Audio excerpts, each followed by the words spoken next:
안녕하세요. 힘이 되는 법률을 알려드리는 법보안관입니다.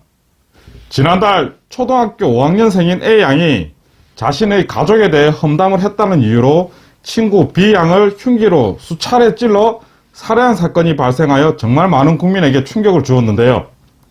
그와 더불어 그 범죄를 저지른 아이가 일명 촉법소년이라 현행법상 형사처벌이 불가하다는 것에 대하여 더더욱 사회적으로 많은 논란이 되고 있습니다.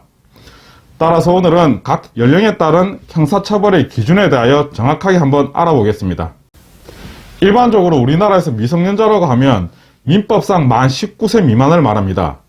다만 형법에서는 민법과 달리 만 14세 미만의 자를 형사 미성년자라고 호칭하며 이때는 자신이 저지른 범죄에 대해 책임 능력이 결여되어 있다고 하여 범죄를 저지른 경우에도 형사처벌을 못하도록 법에 규정하고 있습니다.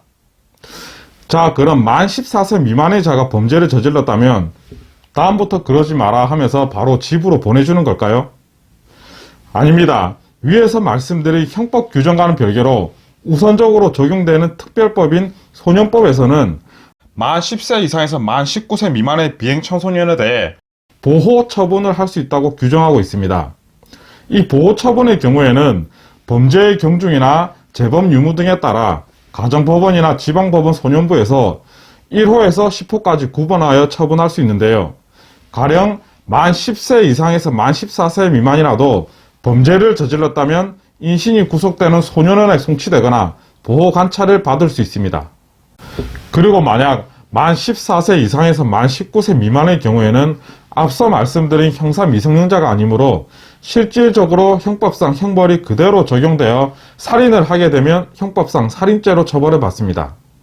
다만 이 시기에는 성인과 달리 자신의 행위에 대한 책임과 사물을 변별할 능력이 부족하다는 이유로 소년법에서 일정한 감경 혜택을 주고 있는데요.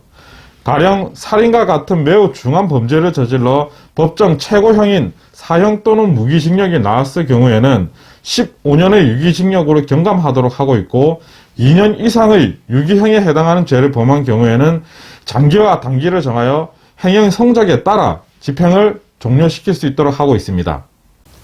자, 그럼 만약에 만 10세 미만의 자가 범죄를 저질렀을 경우에는 어떨까요?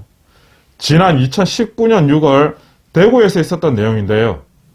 차선 사이로 비틀비틀 2km 가까운 거리를 운전하다가 결국은 자동차 사고로 내서 운전자를 잡게 되었는데 알고 보니 아빠 차를 몰고 나온 만 7살 어린이였다고 합니다. 그 아이는 결국 무면허와 차량 파손에도 불구하고 소년법에도 적용되는 나이가 아니라서 아무런 처벌을 받지 않았습니다.